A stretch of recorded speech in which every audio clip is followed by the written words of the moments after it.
ओम शांति।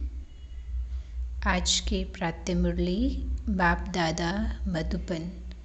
बाबा कहते हैं, मीठे बच्चे, ये पढ़ाई बहुत ऊंची है। इसमें माया रावण ही विघ्न डालती है। उससे अपनी संभाल करो। प्रश्न है, तुम्हारी सर्विस वृद्धि को कब प्राप्त होगी? बाबा बताते हैं, जब तुम सर्विस करने वाले बच्चे पक्के नष्टो मोहा योग युक्त बनेंगे, तब तुम्हारी सर्विस वृद्धि को पाएगी। तुम सबका उद्धार करने के निमित्त बन जाएंगे। जब पूरा निश्चय बुद्धि बनेंगे, बाप के हर डायरेक्शन को अमल में लाएंगे, तब सर्विस में सफलता मिलेगी। गीत, मैं एक नन्हा सा बच्चा हूँ। ओम शांति।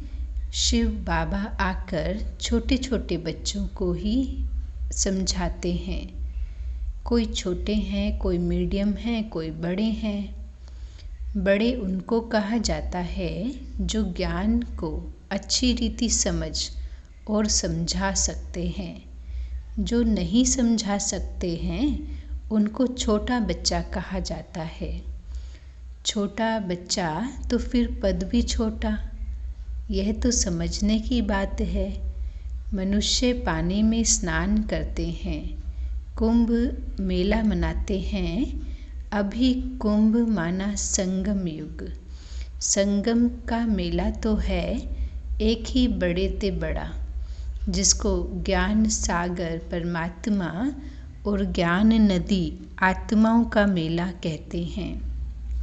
पानी की नदियाँ तो दुनिया में बहुत है ना, वह भी सब सागर में ही पड़ती हैं, परंतु उनका इतना मेला नहीं होता है। ब्रह्मपुत्रा नदी है बड़ी, जो कलकत्ते की तरफ सागर में जाकर मिलती है। ऐसे तो सरस्वती, गंगा आदि बहुत नदियाँ हैं जो सागर में जाती हैं। नदियों से फिर तालाब आदि बनते हैं। तो बच्चे जानते हैं, ज्ञान सागर एक शिव बाबा है। यह ब्रह्मा भी ज्ञान नदी ठहरा ना। इनका और ज्ञान सागर का मेला है। वास्तव में इनको ही सच्चा कुंभ कहा जाता है। सबसे बड़ा मेला है यहाँ ज्ञान सागर के पास आना। यह ब्रह्मपुत्रा बड़े से बड़ी नदी है। पहले पहले यही निकली है। इनका है संगम। पिछाड़ी में जाकर मिले हैं तो ज़रूर पहले उनसे निकले हैं। तो ज्ञान सागर से पहले निकला यह ब्रह्मा। फिर सतयुग में पहले नंबर में भी यह जाते हैं। सरस्वती और ब्रह्मा का मेला नहीं है, ब्रह्मपुत्रा और सागर का मेला है। मनुष्य कुंभ के मेले पर जाते हैं ना, वहाँ जाकर स्नान करते हैं। नदियाँ तो बहुत मिलती हैं। यहाँ कितनी ज्ञान गंगाएं आकर मिलती हैं। बाबा ने समझाया, बहुत अच्छा है ना। यह जो नदियों पर रोज स्नान करते रहते हैं, अब उनसे बचावे कौन? भगवान बाप कहते हैं, यह कोई ज्ञान गंगाएं नहीं है। इनमें तो कच्छ मच्छ सब कुछ स्नान करते हैं। जो रोज स्नान करने जाते हैं, उन्हों को समझाना चाहिए कि तुम यह करते करते तो कंगाल बन पड़े हो। तीर्थों पर मनुष्य बहुत धन खर्चा करते हैं। यहाँ खर्चे की तो बात नहीं है। जब मैं माना भगवान आते हैं तो आकर सबकी सद्गति करते हैं। ज्ञान देता हूँ। बाबा पूछते, कौन सा ज्ञान देते हैं? मन मना भव, माना मुझ शिव बाबा कहते हैं, शिव बाबा को याद करो तो इस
बाबा कहते हैं मुझे याद करो तो इस याद की योग अग्नि से तुम्हारे विक्रम विनाश होंगे। बाबा कहते हैं तुम आत्मा पावन बनेंगी, योग से ही तुम पावन बन सकते हो, ना कि पानी के स्नान से। वास्तव में ये तो है ज्ञान का स्नान, वह पानी की नदियाँ, यह ज्ञान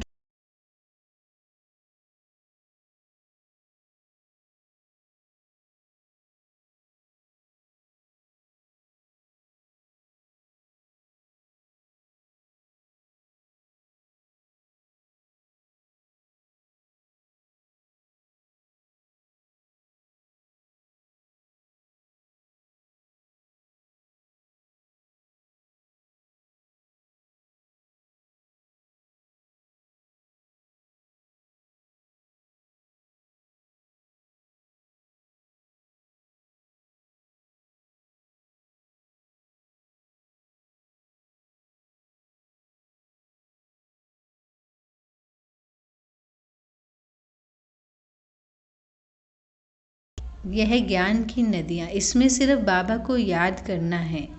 इसको स्नान भी नहीं कहा जाएगा, यह तो भगवान बाप मत देते हैं। ज्ञान से सद्गति होती है। तुम आत्मा 21 जन्मों के लिए सद्गति में जाकर फिर दुर्गति में आ जाती हो। सत्व प्रधान से सतो रजो तमो में ज़रूर आना है ना। यह सब बातें तुम बच्चे ही समझते हो और यहाँ बच्चे ही आते हैं रिफ़्रेश होने के लिए, नया तो कोई आ नहीं सके। भगवान बाप कहते हैं मैं आत्माओं बच्चों के आगे ही आता हूँ। यह तो गुप्त माँ ब्रह्मा हो गई। तुम बच्चे कोई से प्रदर्शनी मेले का उद्घाटन कराते हो तो उनको कुछ समझाकर फिर कराना चाहिए। ऐसा नहीं हो कुछ उल्टा सुल्टा बोल दें। यह तो लाचारी कराना पड़ता है उठाने के लिए। कुछ समझें तो कह सकें ये संस्था बहुत अच्छी है, मनुष्य से देवता बनाने वाली है, परंतु इतना कोई समझाते नहीं है, ना किसी की बुद्धि में ही बैठता है।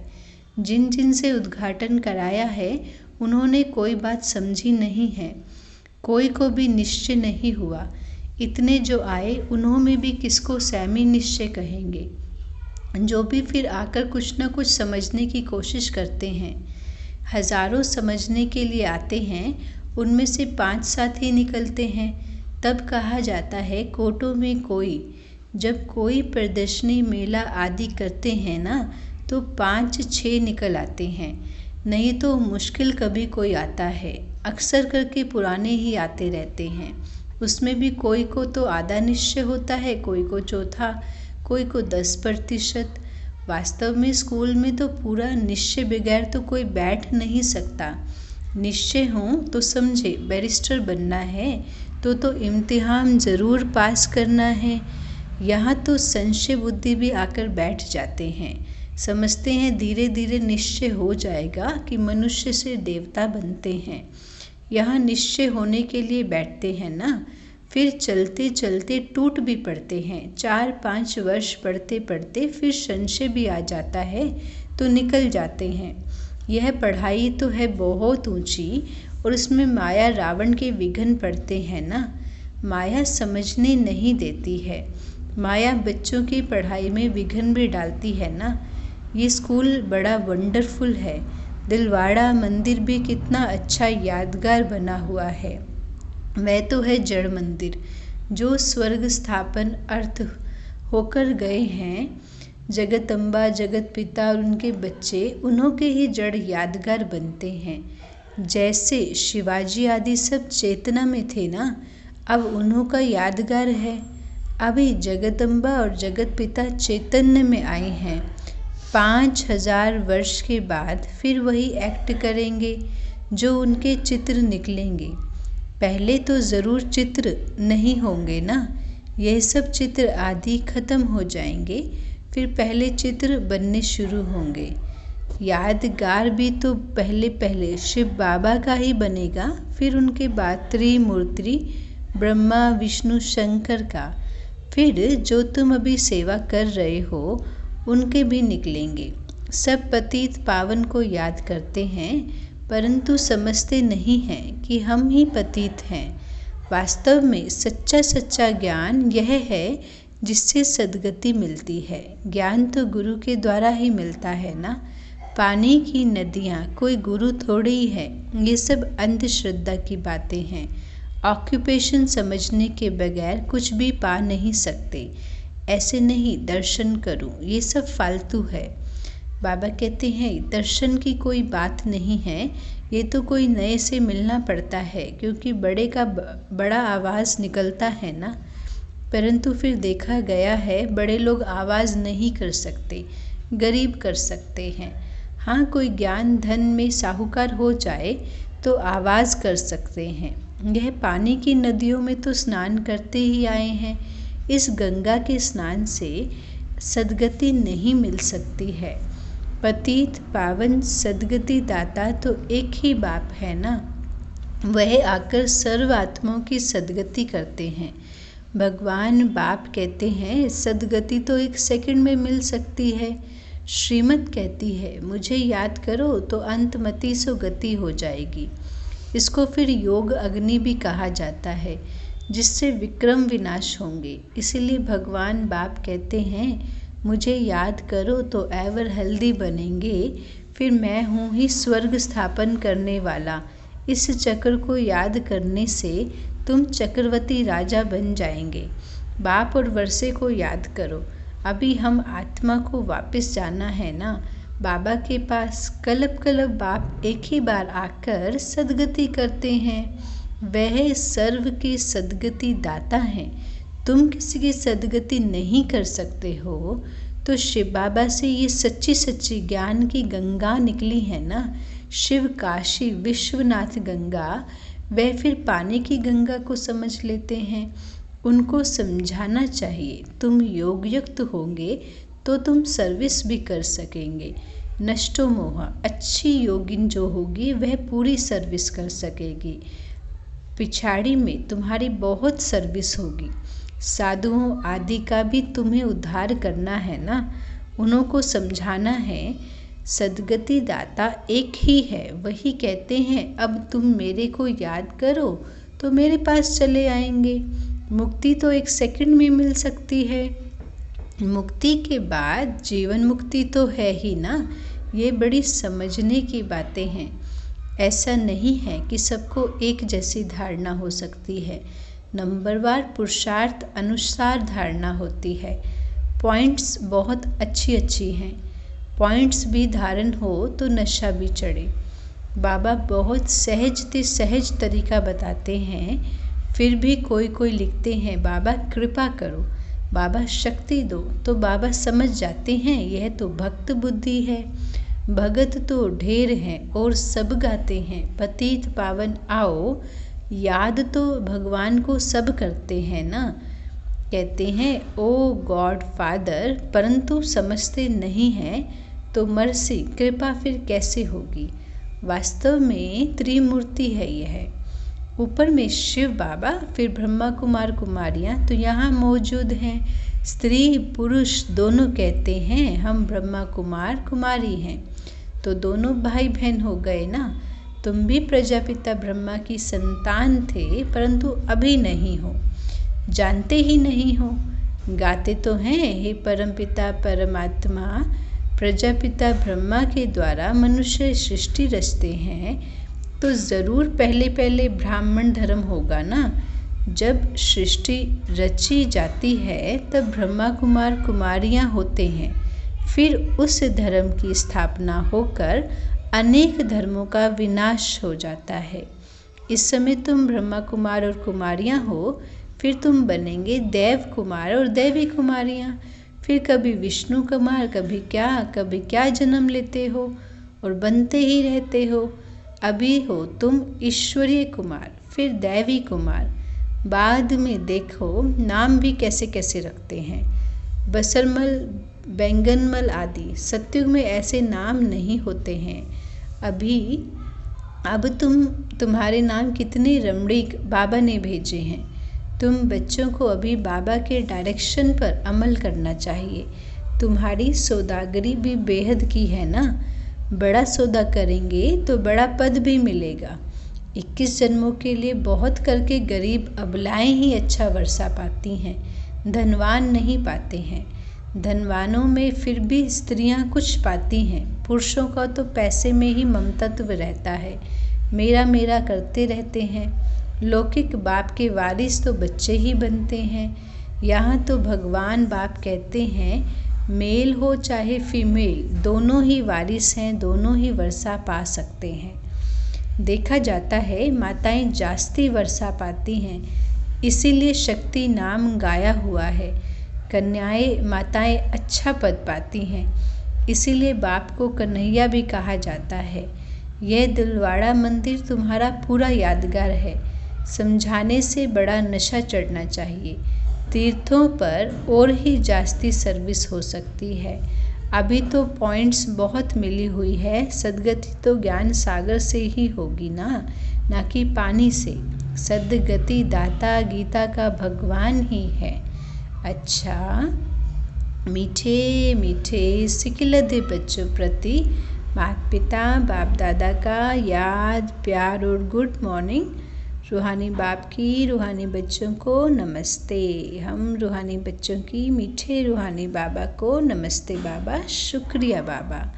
धारणा के लिए मुख्य सार है, ज्ञान धन में साहूकार बनकर भगवान बाप का नाम बाला करने की सेवा करनी है।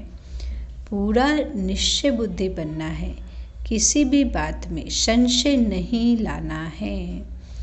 भगवान बाप से पूरा वर्षा लेने के लिए मेरे मेरे में जो ममतत्व है उसको छोड़ देना है। लौकिक वर्षे का नशा नहीं रखना है। वरदान है, दुआओं के रॉकेट के द्वारा तीव्र गति से उड़ने वाले विघ्न प्रूफ भव। बाबा समझाते हैं, माता पिता और सर्व के संबंध में आते हुए दुआओं के खजानों से स्वयं को संपन्न करो तो कभी भी पुरुषार्थ में मेहनत नहीं करनी पड़ेगी। जैसे साइंस में सबसे तीव्र गति रॉकेट की होती है, ऐसे संगम युग पर सबसे तीव्र गति से आगे उड़ने का यंत्र अथवा उससे भी श्रेष्ठ रॉकेट है सभी की दुआएं, जिसे कोई भी विघ्न जरा भी स्पर्श नहीं कर सकता। इससे विघ्न प्रूफ बन जाएंगे, युद्ध नहीं करनी पड़ेगी। स्लोगन है, परोपकारी की भावना से संपन्न बनना ही श्रेष्ठता का आधार है। ओम शांति।